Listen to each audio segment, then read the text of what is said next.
Welcome back to DC Decoded, where we break down what happens when artificial intelligence meets the nation's capital. I am, as always, your host, Sam Lee.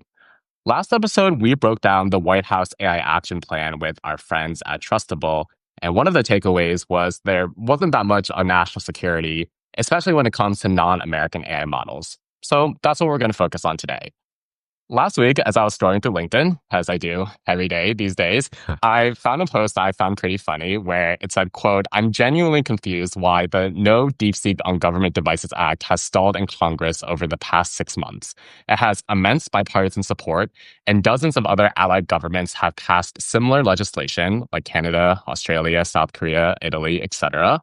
And according to SimilarWeb, Americans visit deepseek.com about 18 million times per month, and the app version has been downloaded about 9 million times on US phones. Even if less than 0.1% of these visits are by government personnel, that's still 18,000 per month, a huge exposure of government information to Chinese intelligence services." That post was made by Glenn Parham, who's with us today. Glenn is a software and AI engineer, and he was the Pentagon's first tech lead for generative AI. Since he left the Pentagon a few months ago, he started an AI nonprofit called Gov't, focused on making AI work really well in government and military domains through a series of AI benchmarks. So today, we're going to talk about the status quo of Chinese AI models and Chinese tech more broadly in US government and our country, and the unique threats they might pose. Glenn, welcome to the show. Awesome. Thanks, Sam. Thanks for having me. I'm glad you, someone saw my LinkedIn post and I'm glad to talk more about that today. Yeah, I figured this will be a better explanation than maybe a follow-up LinkedIn post that you might have put out this week. So just thought this might be more conducive.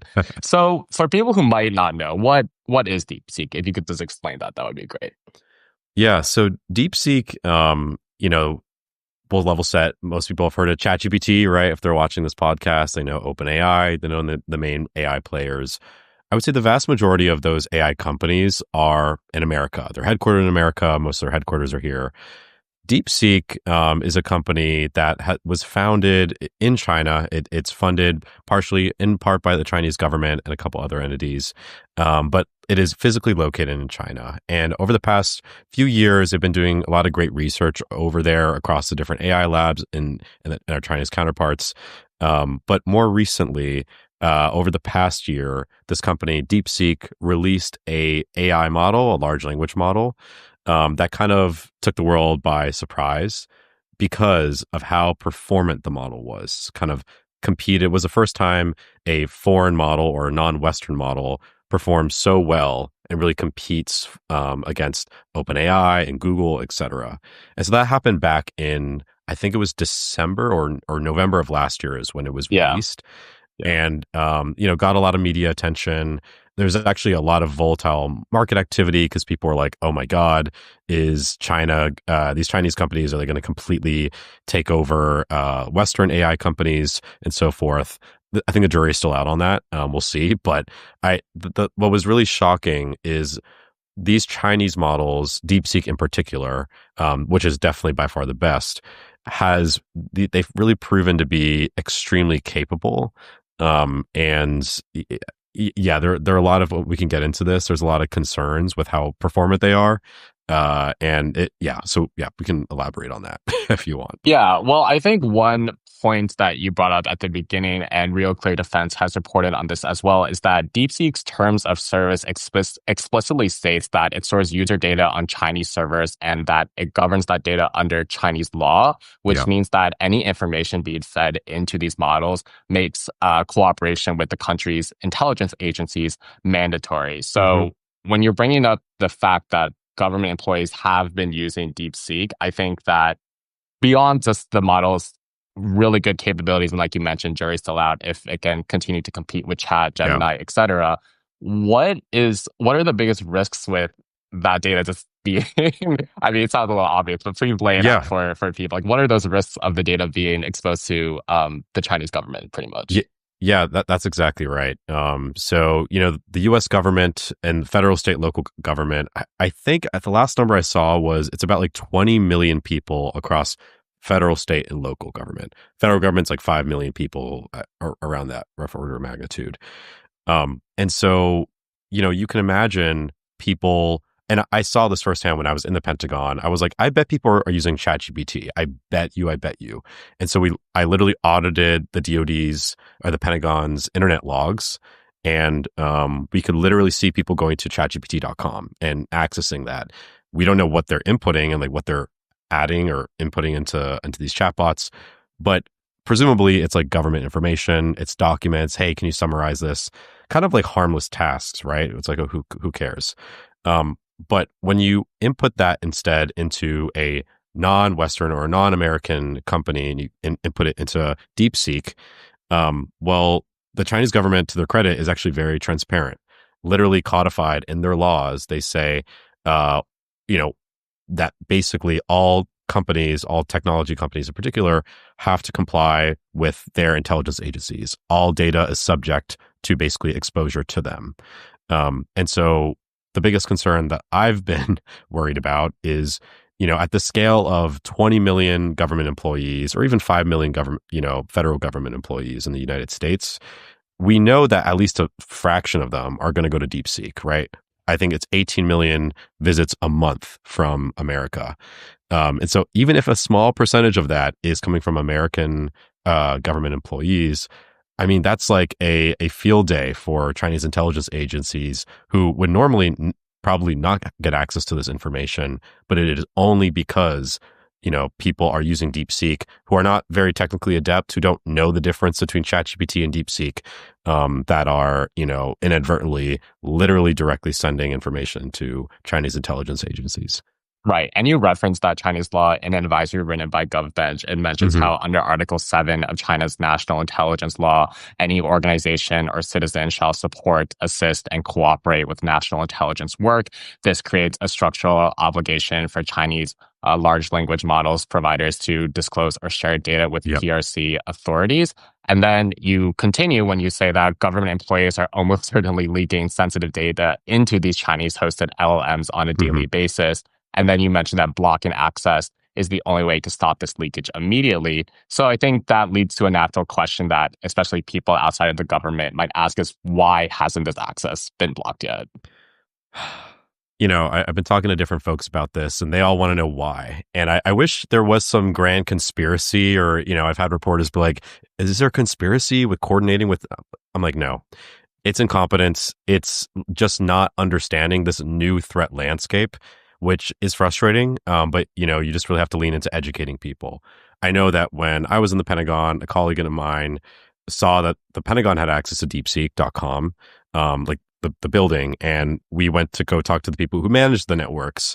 And I mean, they just didn't know any better. They're like, oh, well, it's just another chatbot, right? And I'm like, no, this one is like different than, all of them have security risks, but this one is different. And so as I look across, I posted these advisories by Gov't, where we issued 2 advisories against AI Chinese models, essentially. And I was shocked by the messages I received. Everyone, doesn't want to go on the record, but across the national security community, governments, even, allied governments of ours, people messaging me being like, oh yeah, we still have access to deepseek.com on our networks. We need to shut this down. So getting back to your point as to like why this is still allowed, I think it's a lack of education. There was congressional, earlier this year, there was a lot of kind of congressional heat to try to take action and codify this into law to ban any access to deepseek.com on like government devices, similar to what we did with TikTok. Like TikTok is banned on all government phones. That was like a, bipartisan effort. Like everyone agreed with that. But for some reason, that legislation or those congressional bills, despite being bipartisan with a lot of support, have stalled. Like they are just sitting there on both the House and the Senate side. And like, I'm just perplexed. I'm like, I don't know. There are very few like bipartisan things that everybody can agree on these days, it feels. So it's kind of shocking why like this, is not. We took action on TikTok immediately. Like immediately there was hysteria. Not really sure why that energy isn't being matched for DeepSeek, but I think it's lack of education. Sure. And like one of the problems that is arising is not only once you bring up these concerns about DeepSeek, is it obviously an issue, but then just the time it takes for actual movement on like getting rid of the access to happen. Like you write in the Yeah. advisory that numerous agencies have reported users connected to the PRC hosted LLMs. Yeah. And the Pentagon still had to scramble for months to block DeepSeek after detecting traffic to servers in China. Like, why is it taking months as well? Like, it's not just alerting the Yeah. problems taking the time; it's also fixing it as well. Yeah. I think the problem is, so even with the Pentagon, when we talk about, there's an article how the Pentagon blocked access to DeepSeek, we're talking about the Pentagon, like, and DoD employees in the DMV area. That's like, I think the number is like less than 1% of the whole US military. It's like 30,000 people. The US military is like 3.5 million. Um, there's the size and scale of the government, of the federal government, state, federal, local, everything is very decentralized. Like these networks are managed kind of one by one and like these different enclaves. It's usually not managed centrally because that's kind of they want to reduce the risk and kind of make sure there's like different enclaves, if that makes sense. So that if someone hacks into one part of it, it's not like they have access to, you know, the whole US military or like all of the government secrets, which makes sense. But as a result of that, you know, if you want to ban DeepSeek, you can't just ban it once or block it once. You have to block it here, there, and everywhere on this network across the board. And so really, you know, unfortunately, the only way for us to have a comprehensive government-wide ban is either for a law to be passed or for an executive order to come out. In the case with TikTok, it was under President Biden, technically. I think it was President Biden, yeah, where he issued an executive order to ban TikTok off of government phones. You know, whether TikTok itself is fully banned is like a whole different discussion. You know, that's free speech implications and whatnot. But with government phones, that's like a very straightforward case. So it does take, you know, an executive order or a, you know, congressional legislation or even a Supreme Court case for there to be a blanket wide ban. You really have to go from the top down. Otherwise, going from the bottom up, it's like, you know, 10 million. Yeah, it's a million different networks, and it's pretty impossible to kind of like nitpick and find each one. Right. Let's switch to the performance of the models, which you had mentioned Yeah. also at the top. So, as I think people generally understand, the reason why DeepSeek was causing such attention late last year was because it was performing relatively at the same, or if not better, than Yeah. ChatGPT, Claude, the models we're used to. But as the problem is with a lot of Chinese tech, they they love censorship over there compared to here. We've Yeah. unfortunately backslid a little bit, I would say, on the censorship with this administration, as free speech advocates would know well. But as you mentioned, like testing shows that when inserting Chinese censored terms into prompts, it can flip the LLMs into a mode switch state, producing Yeah. refusals, boilerplate disclaimers, state aligned narratives. And of course, that's going to tank the performance of the models to like answer your Yeah. questions or prompts. So can you talk a bit about how the performance could fluctuate as well based on the topics that people might be inputting? Exactly. Yeah, sure. So these Chinese models, so DeepSeek, there are other companies as well, other models. One's called Kimi, and one's called Quen. These models are really, really good. There's just no getting around it, and they're open source, which means that we can more flexibly and more easily use these models, especially in government domains, national security, where you're dealing in all sorts of crazy, disconnected environments and air gapped and all these things. For it to be open source means we can use these models really well, import them, and they're highly performant. It's like, oh my God, this is too good to be true. So with GovBench, we have a military government benchmark where we're able to evaluate AI models and their performance. DeepSeek, of the top four models, open source models, the top three are Chinese.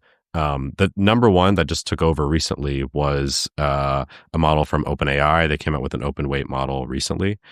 But yeah, to your point, one of the vulnerabilities that we discovered was when you introduce certain censored words that the Chinese government has deemed sensitive and against their interests, you get really fascinating and kind of like creepy behaviors where before, without these censored words being introduced to the model, you have, you know, really high performance where even in U.S. military domains and these different scenarios, we tested against like thousands of scenarios. These models, you know, excel really well or perform really well. When you introduce Right. different censored words, and we tried dozens of different words to see what happened. All of a sudden, the models just like flip a switch. All of a sudden, and if you look at their chain of thought, their reasoning trace, you can literally see it say, here is the correct answer to this scenario, but because it goes against China's interests, I cannot comply. Or another quote is like, what was it? Like, I must, this user is trying to advance the interests of the U.S. and not China. I must take action to prevent this from happening. Things to that effect. And that's quite concerning because one, it wasn't necessarily obvious to people that there was this like prompt injection vulnerability. But two, these models are being used in government today. They are being used in national security environments today. And so the advisory that we issued said, hey, we should continue to do research and development to identify and map these different vulnerabilities, but do not connect these to military production environments where, we're doing all sorts of stuff. And, we definitely do not want these models being so exposed to such an easy vulnerability. You can imagine if you are an intelligence analyst with documents on China and you happen to have these censored keywords in your documents or somehow in the prompt, all of a sudden you have kind of an adversarial agent Right. living on your networks. And look, more research needs to be done. Like, I'm the first one to say that. Like, this is not a comprehensive, this is just me and my co-founder running this analysis, but it definitely needed to be said. And I'm really calling on the different intelligence community and the bodies that kind of do research on cybersecurity vulnerabilities to throw more weight behind this type of research. Yeah, could you say a little bit more about that? Because I think we have pretty clearly laid out the significant issues with Yeah. DeepSeek usage in the government. And one solution you're proposing is education. I'm sure Gov't is part of that effort. But education from who to whom? Like, what would be the most effective way to go about that?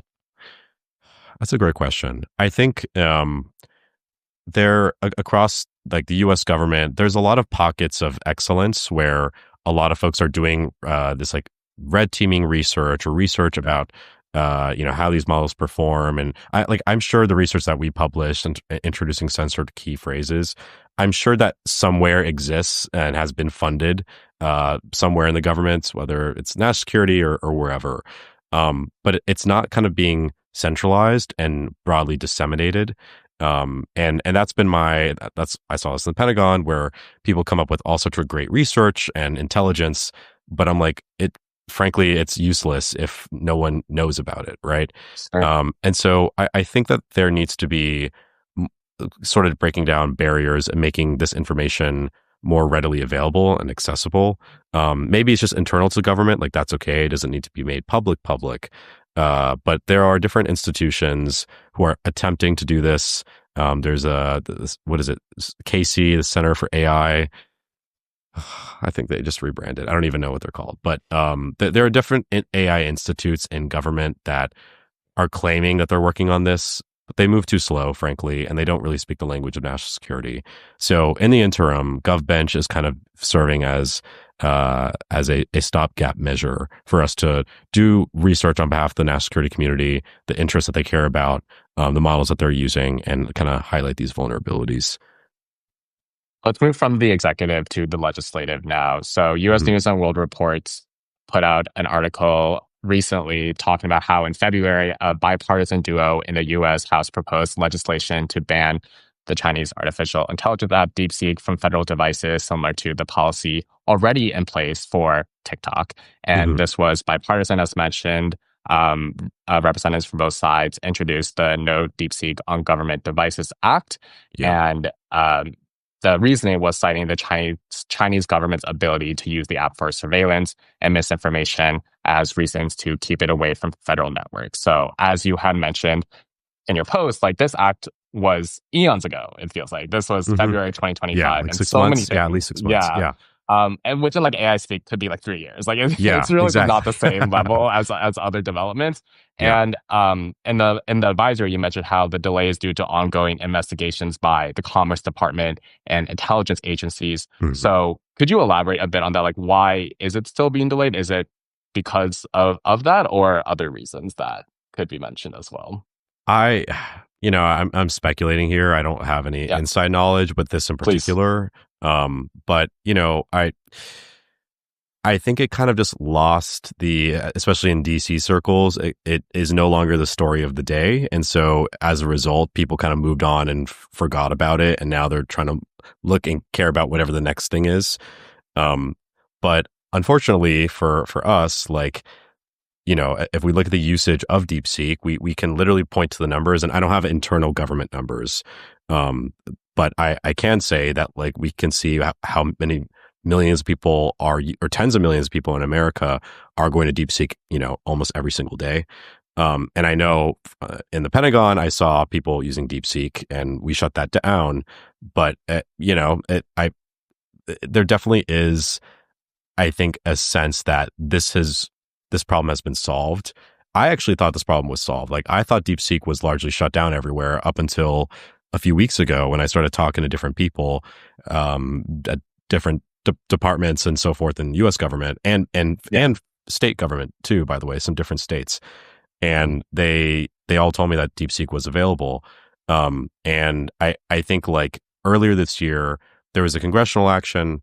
There was also a lot of like state level action, like some states I think issued executive. I don't know if they issued executive orders. I think like a handful of states did.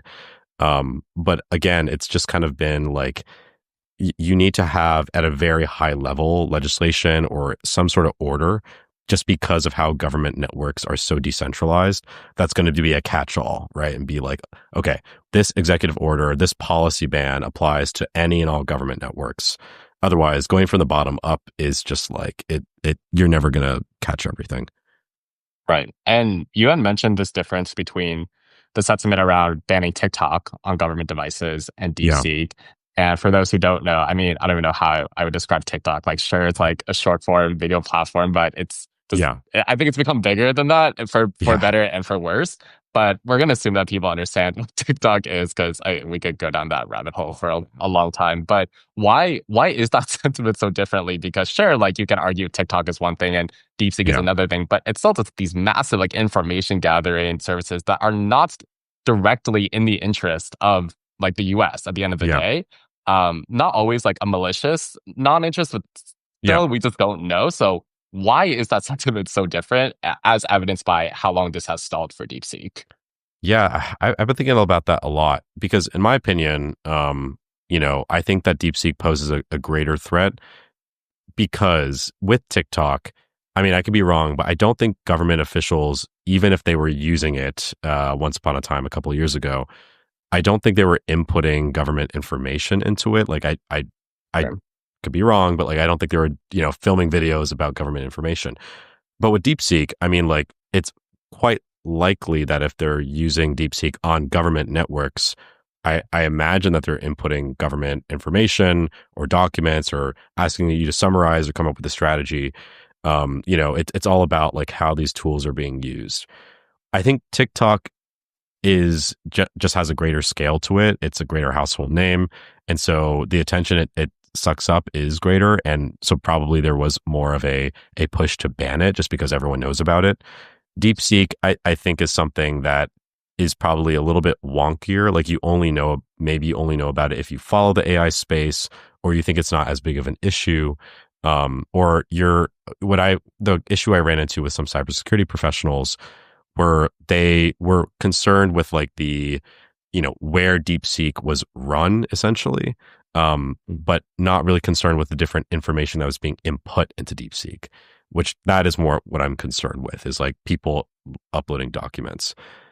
So I think it's been frustrating because I have had a lot of pushback since we published these advisories of people being like, you're being over dramatic. We don't need to ban this. One, ChatGPT, for people who don't know, is actually banned on a lot of government networks, ironically. So if ChatGPT is banned and TikTok is banned, why isn't DeepSeek? Like, I just cannot reconcile us being able to use DeepSeek and not ChatGPT. Like that, I think that's kind of crazy. So that's my Yeah, speculation.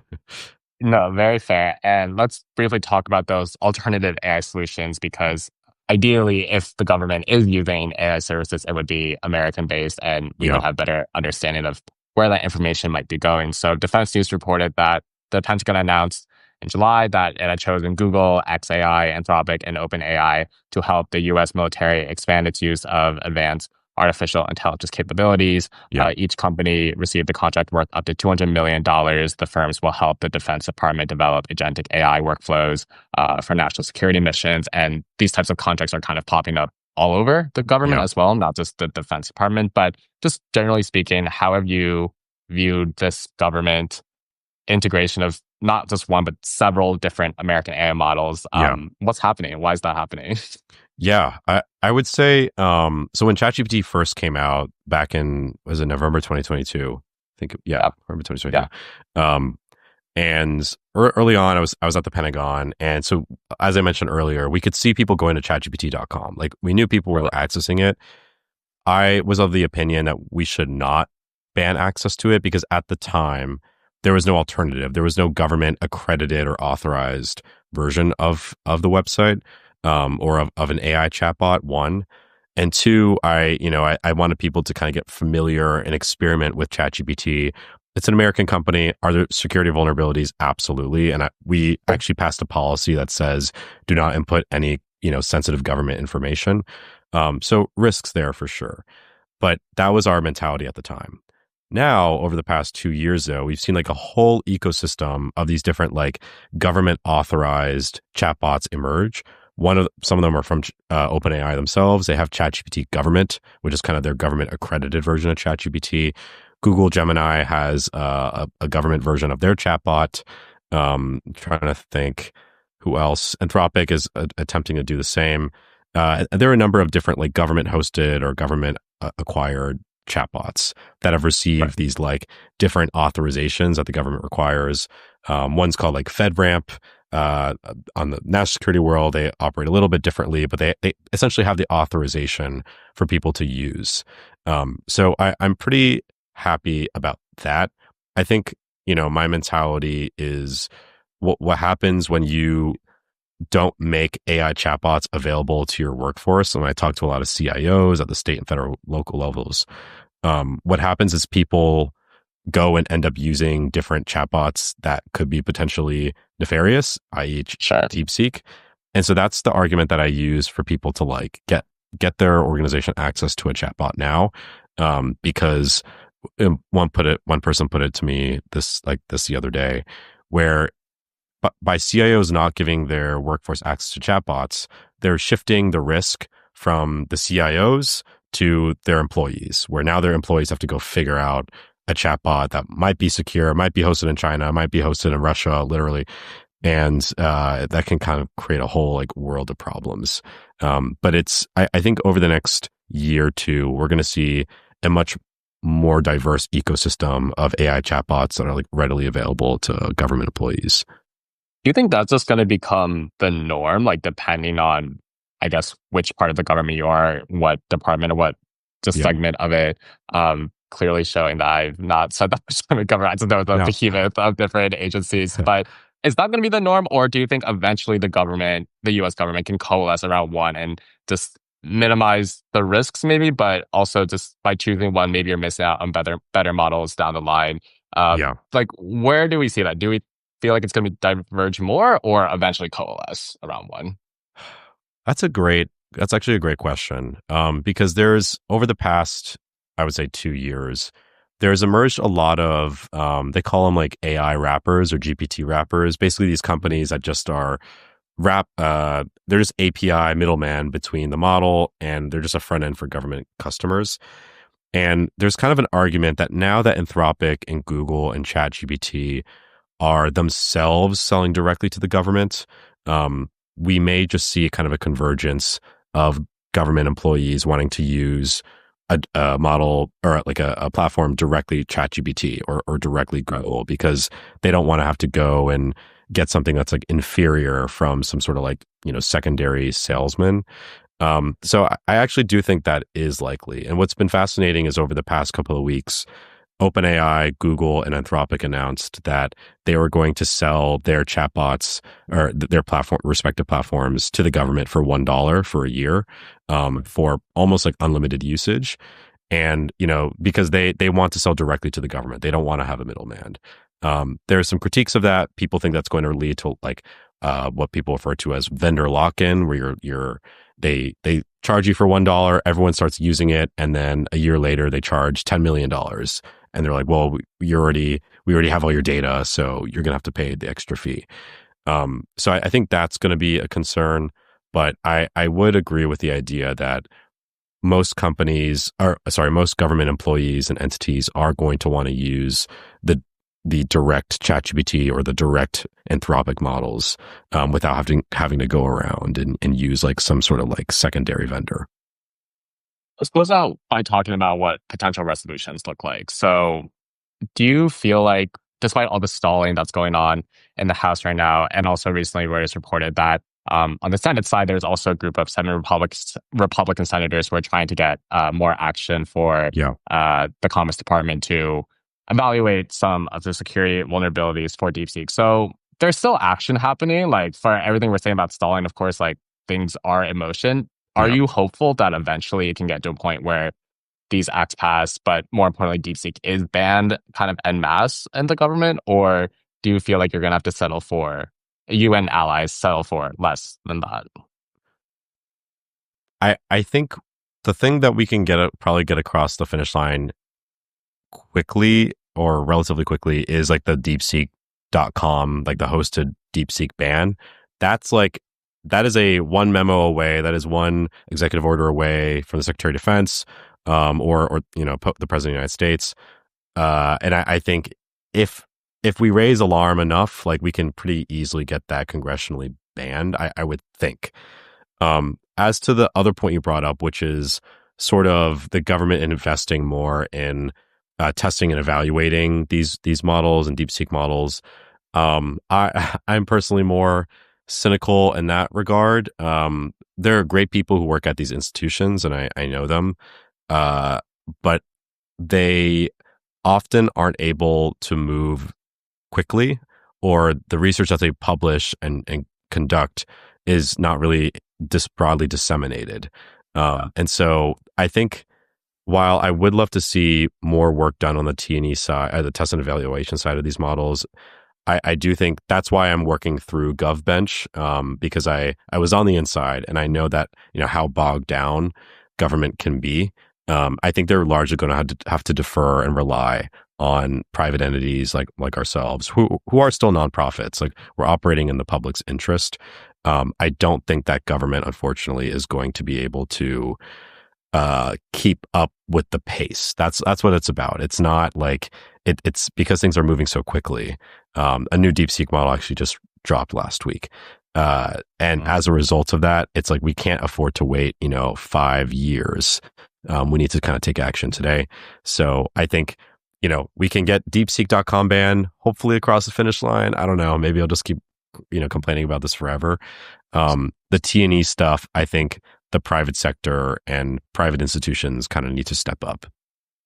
So is that what you would say to somebody who is also interested in aligning government with AI, whether that's like DeepSeek or just other things that need to be worked on with AI? You just listed a few there. Like, is the answer right now, if they ask you, like, don't go to government to best align government AI, like try to seek influence outside? Or do you feel like right now, at least, like there's still value for people to try to do it from the inside? Unfortunately, I think, I think with this administrations and the current paradigm of like, it's made very clear that if you want to do a lot of this great research, it's going to be really hard to do that from within the confines of government, from a funding perspective, a priority perspective.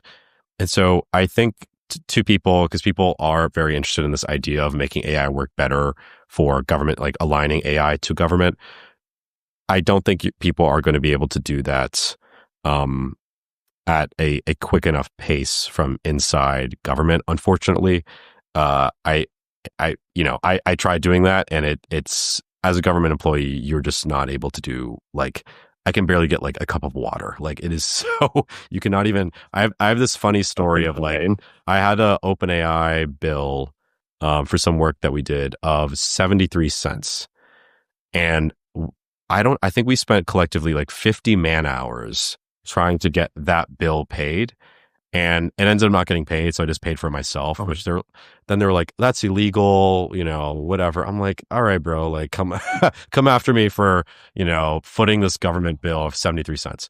But you know what I mean? It's things like this where it's like, okay, if we can't even do this, I really don't think that people should go into government and think that they're going to be able to adequately move fast enough to do research that really moves things along. And yeah, I know I'll get a lot of pushback for that. I'm not saying there's no great research that people in government do. Totally. The problem is that research, that great research that gets done, is not disseminated. It's not broadly communicated, and kind of dies in that organization. And so if you want to be able to broadcast your findings, which I think is, the whole point of this research, you're going to have to do that from the outside. The last question I wanted to ask for this episode is, I think this conversation in particular is very DC. Like, I mean, we're talking over live, but we could be grabbing beers and having this wherever in DC. It would feel exactly the same. I'm sure other people have as well. But for the average American who is just trying to get by, maybe paycheck to paycheck, provide for their family, just normal concerns that I think, especially bigger cities in DC, don't always acknowledge or are close to, why should they care about, yes, it's DeepSeek here, but just in general, non-American AI models being used by government employees? What would you say to them? Why should they care about this topic? I would say that they should care, one, about this immediate concern of people leaking government information. That you can imagine, all it takes is one or two people leaking very, very sensitive information to China. And once it's gone, we have no way of clawing it back.